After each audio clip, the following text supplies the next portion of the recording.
زندہ جلالی اسمانی باپ ہے خدا آپ کا شکر کرتے ہیں آج کے اس دن کے لیے جو آپ نے ہمیں بخشا ہے خدا اے خدا یسوع آپ کا شکر کرتے ہیں کہ آپ نے خدا میرے جیسے خدا ہم سب گناہ گاروں کے لیے خدا صلیب پر اپنی جان دیا خدا ہم اس لائق تو نہیں تھے لیکن آپ نے ہمارا فتیہ دیا ہے خدا اے خدا میں چاچی کو خدا سر کے بالوں سے لے کے پاپ کی طرح تک یسوع کے پاک لوگ کی شیل میں چھپا لیتے ہیں خدا اے خدا ان کی منہ سے جو بھی الفاظ ہو وہ آپ کی طرف سے ہوگا خدا روح القدس ان کے ساتھ انہوں نے کی حفاظت کرنا مسیح یسوع کے نام سے آمین.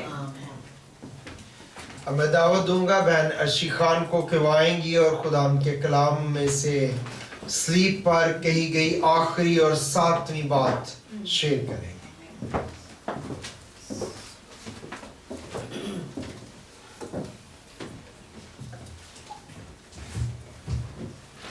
مسیح خدا ان کے زندہ جلالی اور بابرکت نام میں آپ سب کو میرا سلام اور مبارک جمعہ آپ سب کو مبارک ہو.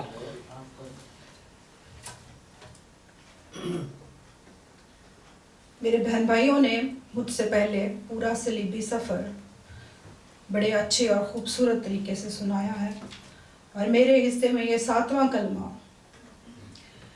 جو ہے وہ آیا ہے اور میں خدا ان کا شکر کرتی ہوں. ہم اس کو دیکھیں گے مل کر.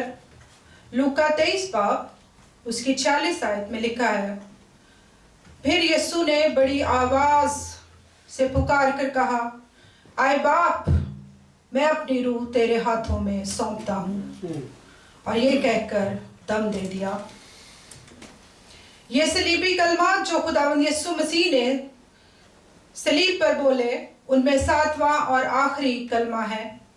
یہ کلمہ یہ کلام مقدس میں نمبر 7 کو ہم دیکھیں تو اس کو کاملیت کا عدد بھی کہا جاتا ہے اور پیدائش کے پہلے باب میں ہم دیکھیں تو یہ 7 دن جو ہیں یہ 7 کلموں کے ساتھ اس کو ہم ریلیٹ کر سکتے ہیں. چھٹا دن کام مکمل ہوا تو یہ چھٹے کلمے کو ریپریزنٹ کرتا ہے اور 7ویں دن اس نے آرام کیا اور 7واں کلمے میں اس نے کہا اے باپ میں اپنی روح تیرے ہاتھوں میں سونپتا ہوں.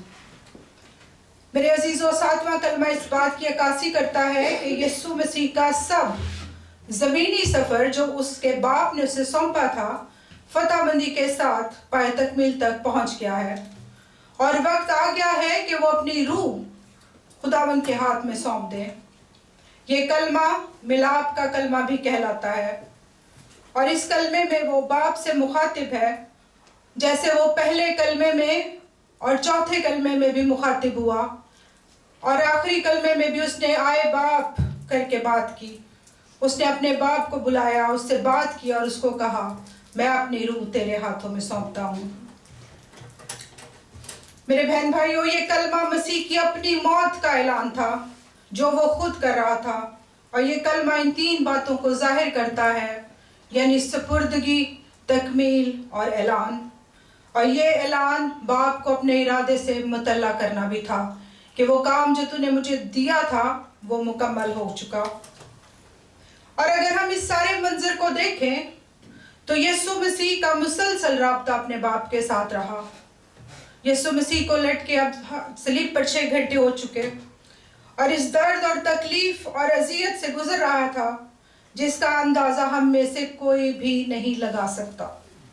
وہ جان کنی کی حالت میں تھا اسے لان تان کیا جا رہا تھا اسے ٹھٹھوں میں اڑایا جا رہا تھا اور اس کے منہ پر تھوکا جا رہا تھا.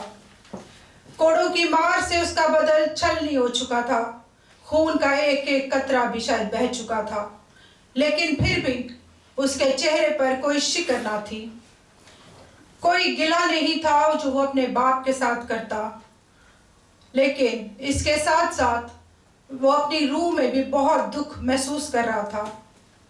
وہ جسمانی اذیت میں سے ہی نہیں صرف گزر رہا تھا اسے روحانی تکلیف ہو رہی تھی. وہ درد میں تھا کیونکہ اس پر بلاسفیمی کا الزام لگایا گیا. اسے یہ کہہ کر کوڑے مارے گئے کہ یہ اپنے آپ کو مسیح کا بیٹا کہتا ہے. یہودی جانتے ہوئے بھی اس بات پر یقین کرنا نہیں چاہتے تھے کہ یہ وہی مسیح ہے جس کا انہیں انتظار تھا اور اسی وجہ سے اسے مصلوب کرنے کا فرمان جاری کیا گیا کیونکہ ان کے خیال میں یہ گناہ کبیرہ کہا था कि वो अपने आप को खुदा का बेटा कहता है। लेकिन मेरे अजीज़ों, इस मौत के घेरे में भी वो उस मिशन को नहीं भूला जिसके लिए वो इस दुनिया में आया था, और वो मिशन था मेरी और आपकी नजात, हमारा कफारा, इस दुनिया को गुनाहों से रहाई देना।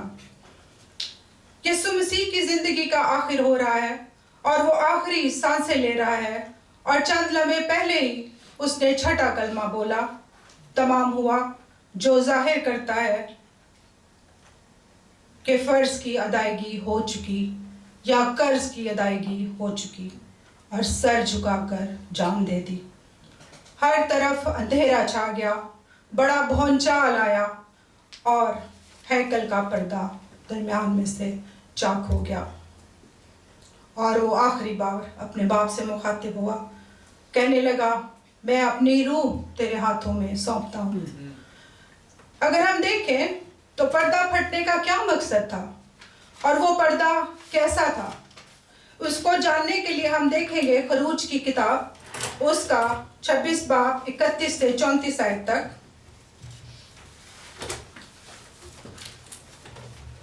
लिखा है, और तू आसमानी, अर्गवानी और सुर्ख रंग के कपड़ों और बारीक बटे हुए कतान का एक पर्दा बनाना, और उसमें किसी माहिर उस्ताद से करोबियों की सूरत कढ़वाना, और उसे सोने के मंडे हुए कीकर के 4 सतूनों पर लटकाना।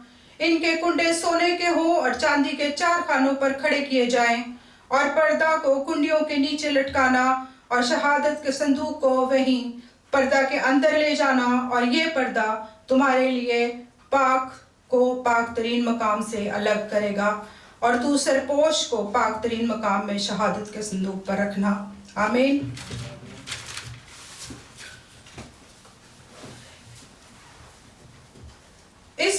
ये पर्दा सदियों से खुदा और इंसान के बीच में दीवार बनकर खड़ा रहा, क्योंकि ये जब आदम और हवा ने गुनाह किया तो खुदा और इंसान के दरमियान जुदाई आ गई।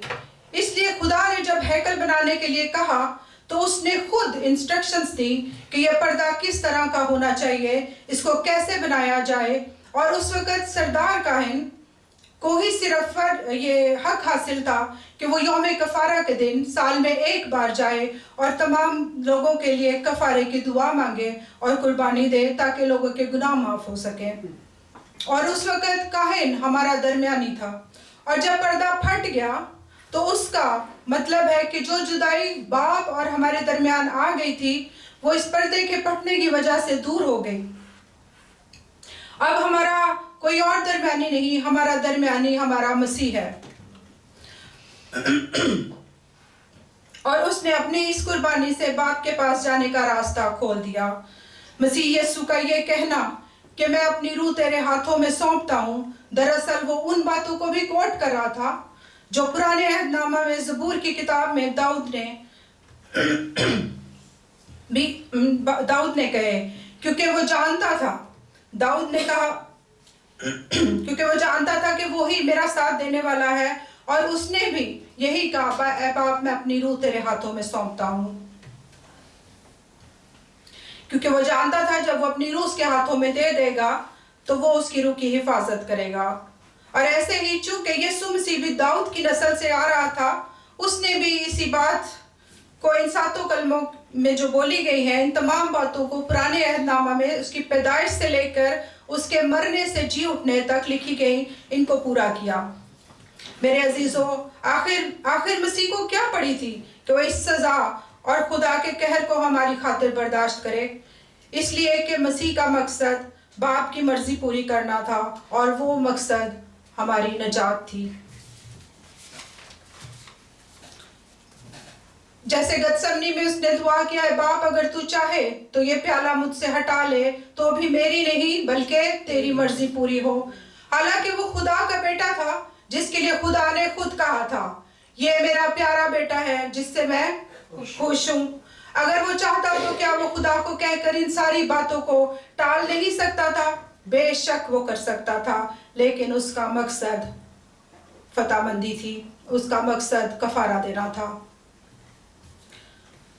उसने इस बात की नबूवत की तकमील की तरफ इशारा किया जो ज़बूर में दाऊद ने दुआ की और वो खुदा के ऊपर पूरे भरोसे में था। और इसी तरह लूका 23 बाब में खुदा यीशु मसीह ने इस दुआ की गूंज को दोहराया और उसने दुआ की और कहा, ऐ बाप, मैं अपनी रूह तेरे हाथों में सौंपता हूँ। अब क्यों उसके हाथों में सौंपता हूँ? हम जानते हुए अपनी चीजें खास जगह पर, जैसे जेवर, पैसा, हर चीज खास जगह पर छुपा देते हैं, रख देते हैं ताकि इसे कोई छू ना सके, इसे कोई ढूंढ ना सके। मगर यीशु ने कहा, मैं अपनी रूह तेरे हाथों में सौंपता हूँ, क्योंकि उसको पता है कि जब मैं अपनी रूह उसके हाथों में दे दूंगा तो मेरी रूह महफूज रहेगी। इसी तरह जब ईमानदार ईमानदारी में आता है, खुदा को कबूल कर लेता है, क्योंकि उसको पता है जब मैं खुदा में आ गया हूँ, ईमानदार हो गया हूँ, नजात याफ्ता हो गया हूँ और मैं अपनी जान और अपनी रूह खुदा के हाथ में दे दूंगा तो वो महफूज रहेगी।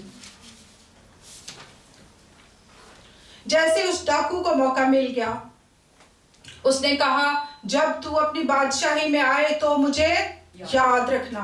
उसने इसलिए कहा क्योंकि यीशु को भी पता था कि इसके बाद उसने कहाँ जाना है।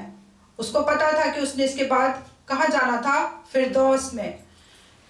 लेकिन मेरे अजीजों, हमें जिस्म से ज्यादा रूह की फिक्र करनी चाहिए और रूहानी तौर पर मजबूत होना चाहिए। खुदा की तरफ जाने वाला रास्ता सिर्फ एक ही है और वो है मसीह खुदावंद। क्योंकि यूहन्ना 14:6 में लिखा है, उसने कहा, राह, हक और जिंदगी मैं हूँ, मेरे वसीला के बगैर बाप के पास कोई नहीं आता। इसलिए मेरे बहनों और भाइयों, हर किसी को मौका नहीं मिलता। हम सोचते हैं अच्छा जब वक्त आएगा तो देखा जाएगा, जब मैं बीमार हो जाऊंगा और मरने से कुछ दिन पहले मैं तौबा कर लूंगा, मैं अपनी रूह दे दूंगा। तो लेकिन मेरे अजीजों, ये एक गलत ख्याल है आपको, क्योंकि जब मौत का वक्त आता है तो पता भी नहीं चलता और ये मौका भी नहीं मिलता कि हम कह सकें कि मैं अपनी रूह तेरे हाथों में सौंपता हूँ। कलाम मुकद्दस में लिखा है, वाज की किताब 8 बाब में, किसी आदमी को रूह पर इख्तियार नहीं और मरने का दिन भी उसके इख्तियार से बाहर है। इसलिए रूह के लेने और देने का इख्तियार सवाए यीशु मसीह के और किसी के पास नहीं, किसी इंसान के पास नहीं। सिर्फ ये हक, ये फजल खुदावंद यीशु मसीह के पास है। अकॉर्डिंग टू द बाइबल, हमें अपनी रूह की हिफाजत का जिम्मा मुकम्मल तौर पर खुदा को देना चाहिए। हम अपनी तमाम खुशियों और गमों में अपनी जिंदगियां, रूहें उसके सुपुर्द करने वाले हों और जब हमारी मौत आए तो हम यीशु की उस मिसाल की पैरवी करने वाले हों। आए बाप, मैं अपनी रूह तेरे हाथों में सौंपता हूँ। मैं अपने कलमे का इख्तिताम यूहन्ना 10 बाब उसकी 17 से 18 आयत से करूँगी। बाप मुझसे इसलिए मोहब्बत रखता है कि मैं अपनी जान देता हूँ ताकि उसे फिर ले लूँ। कोई उसे मुझसे छीनता नहीं, बल्कि मैं खुद ही देता हूँ। मुझे उसके देने का भी इख्तियार है और उसे फिर लेने का भी इख्तियार। ये हुक्म मेरे बाप से मुझको मिला। खुदावंद यीशु मसीह के सुनाए जाने पर बरकत। आमीन।